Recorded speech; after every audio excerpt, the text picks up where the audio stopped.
Muito bem-vindo para mais um programa Encontro com a Palavra. Através desse estudo, queremos que você tenha uma visão geral de toda a Bíblia e, ao mesmo tempo, tire uma aplicação da Palavra de Deus para a sua vida. Este é um dos estudos da Bíblia, seguido por outros cursos, como versículo por versículo, casamento e família, os ensinamentos de Jesus, entre outros ainda. Vamos começar agora a estudar cada profeta separadamente. O primeiro que veremos é um dos profetas maiores. Seu nome é Isaías. Os profetas estão divididos em duas categorias, profetas maiores e profetas menores. Isso não quer dizer que os maiores sejam superiores aos menores, mas que os profetas maiores escreveram mais que os profetas menores. Pode ser que os profetas menores tenham sido melhores pregadores que os maiores, pois sintetizaram melhor suas mensagens.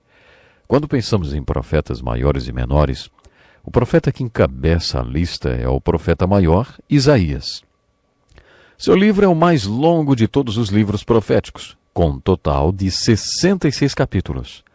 Se considerarmos a vida de Isaías e estudarmos suas profecias, encontraremos a definição da natureza de um profeta. O título de um dos nossos estudos, O Perfil de um Profeta, seria o nome apropriado para o estudo de Isaías, pois ele possui a essência do perfil de um profeta. Isaías era da nobreza judaica. A tradição rabínica conta que Isaías era próximo do rei Uzias e do rei Joás, através de seu pai. Isso quer dizer que Isaías ficava à vontade diante de reis e em palácios. Sua experiência ministrando a reis foi uma boa preparação para o ministério para o qual Deus o tinha chamado. Durante o período histórico de 800 a 400 a.C., no qual os profetas viveram e tiveram seus ministérios, o mundo viu várias potências mundiais. Depois que os babilônicos conquistaram a Assíria, os medos e os persas conquistaram a Babilônia e depois os gregos conquistaram os persas.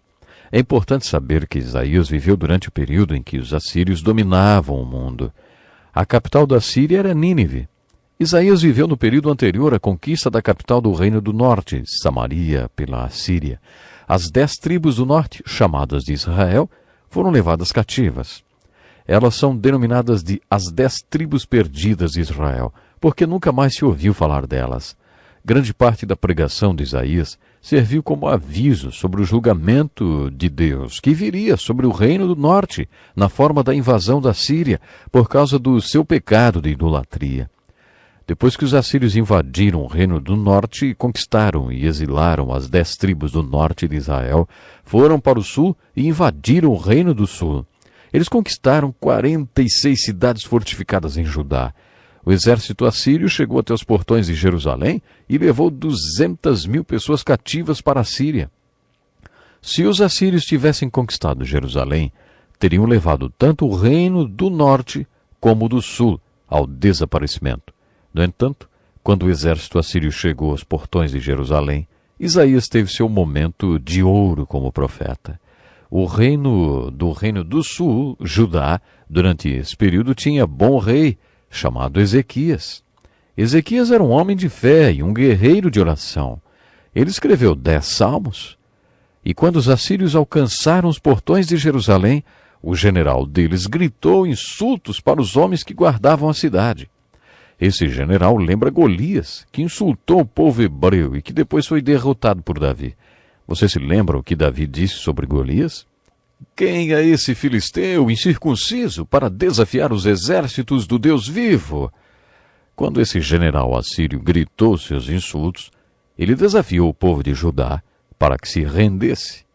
Ele enviou uma carta para o rei Ezequias dizendo: com certeza você ouviu o que os reis da Assíria têm feito a todas as nações, como as destruíram por completo.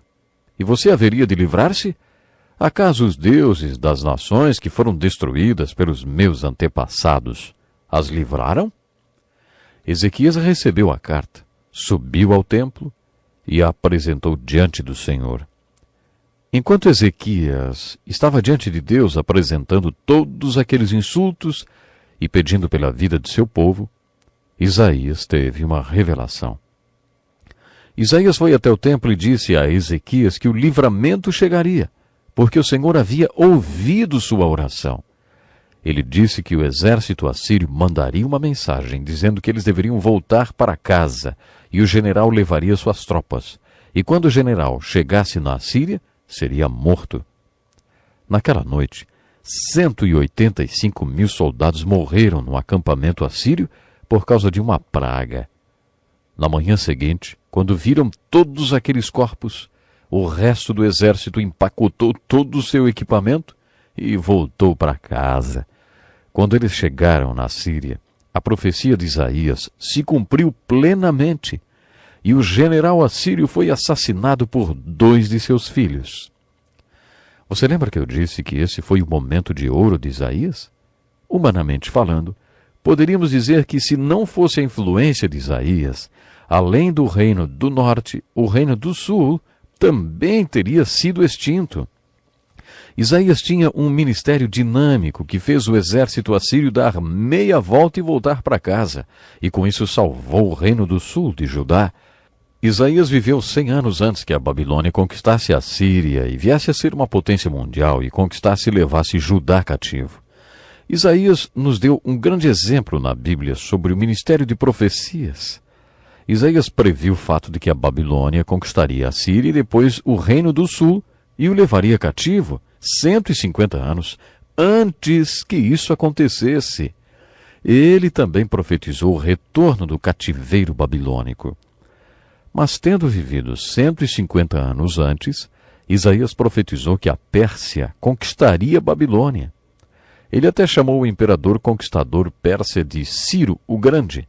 Profetizou ainda que ele liberaria um decreto permitindo ao povo de Judá sair da Babilônia de volta para seu país, para reconstruir sua cidade e o templo. Este é um exemplo extraordinário do ministério profético na Bíblia. O historiador judeu Joséfos nos dá alguns detalhes interessantes sobre o retorno do cativeiro babilônico. Quando a Pérsia conquistou a Babilônia, a primeira coisa que Ciro o Grande fez foi decretar que todos os cativos judeus podiam retornar para sua terra natal. Esse decreto de Ciro o Grande está registrado no livro de Esdras. Ciro decretou que o povo poderia voltar para Jerusalém e reconstruir seu templo. Joséfos conta que alguns anciãos tinham mostrado essa profecia de Isaías para Ciro. Explicaram que ele foi um profeta que tinha vivido 150 anos antes e que o tinha chamado pelo seu nome e dito que ele, Ciro o Grande, libertaria o povo. De acordo com Joséfos, a revelação foi o que moveu Ciro a fazer o famoso decreto. Outra razão para acreditarmos na grande profecia de Isaías é que o decreto de Ciro, que já lemos quando estudamos o livro de Esdras, é uma citação exata, versículo por versículo, palavra por palavra, da profecia de Isaías. Portanto, resumindo o ministério de Isaías, podemos dizer que ele foi responsável pelo livramento de Judá dos assírios enquanto Isaías era vivo, uma vez que depois daquela sua importante ministração junto ao rei Ezequias, o povo assírio, quando já estava aos portões de Jerusalém, deu meia volta e voltou para casa. Depois, mesmo tendo vivido 150 anos antes que acontecesse, sua profecia escrita foi responsável pelo livramento de Judá da Babilônia, o que possibilitou ao povo voltar para Jerusalém e reconstruir o templo, a cidade, enfim, sua terra. Quando consideramos o impacto da vida e do ministério deste homem, entendemos por que Isaías é considerado como o príncipe dos profetas. Isaías deve ter sido um pregador e tanto. De acordo com Jesus, João Batista foi o maior profeta já nascido de mulher. No entanto, em Lucas capítulo 3, lemos que quando o maior profeta nascido de mulher começou a pregar, foi os sermões de Isaías que ele pregou. Como está escrito no livro das palavras de Isaías, o profeta. Foi assim que João Batista começou a pregar. As palavras de Isaías poderiam também ter sido traduzidas por os sermões de Isaías. Se o maior profeta nascido de mulher pregava os sermões de Isaías, o próprio Isaías deve ser o maior pregador. Provavelmente Isaías pregou por pelo menos 50 ou 60 anos. Ele viveu durante o reinado de 5 diferentes reis em Judá e 6 reis em Israel. Seu ministério era voltado principalmente para Judá, mas tendo muito a dizer sobre o que a Síria faria ao reino do norte. Se você quiser ter uma perspectiva histórica de Isaías, leia atentamente os primeiros versículos de sua profecia. Isaías cita os reinados sob os quais viveu. Alguns desses reis foram bons e outros maus, e isso afetava o conteúdo de suas pregações durante esses reinados. Uzias foi um bom rei, Acás foi um rei mau e Manassés foi ainda pior. Durante o reinado de Manassés, Isaías pregou contra a iniquidade desse rei, e a tradição diz que Manassés sentenciou Isaías à pena de morte tradicionalmente usada. O corpo era cerrado ao meio com um tronco de madeira. Muitos acreditam que o texto de Hebreus 11:37 refere-se a Isaías quando diz que alguns heróis da fé do Velho Testamento foram cerrados ao meio. De uma coisa temos certeza: faz tempo que alguns tentam cerrar a profecia de Isaías ao meio. Por cerca de 700 anos, ninguém questionou o fato de que o autor do livro de Isaías fosse apenas uma pessoa. Há quase 200 anos, no entanto, iniciou-se o chamado autocriticismo das Escrituras. Esse ataque à Bíblia começou na Alemanha, parte dele voltado ao livro de Isaías. O que motivou esse ataque foi a impossibilidade de crer que alguém pudesse dizer, com uma antecedência de 150 anos, que um determinado imperador existiria, chamando-o pelo nome. Isso é um milagre sobrenatural. E com o objetivo de negar esse milagre, foi alegado que o livro de Isaías tivesse sido escrito por várias pessoas. Eles acreditam que tenha havido pelo menos 2 autores, um para os primeiros 39 capítulos e outro para os últimos 27 capítulos. Outros acreditam que o livro de Isaías tenha sido escrito por 3 ou 4 autores. Eu acredito na chamada unidade de Isaías, ou seja, ele foi o único autor. Quando estudarmos o livro de Isaías, eu vou falar mais sobre esse assunto. Infelizmente, tenho que interromper o estudo do profeta e das profecias de Isaías, mas no próximo programa falaremos um pouco mais sobre o príncipe dos profetas. Portanto, se programem para estar comigo no próximo programa Encontro com a Palavra, quando vamos falar um pouco mais sobre Isaías. Até lá, então.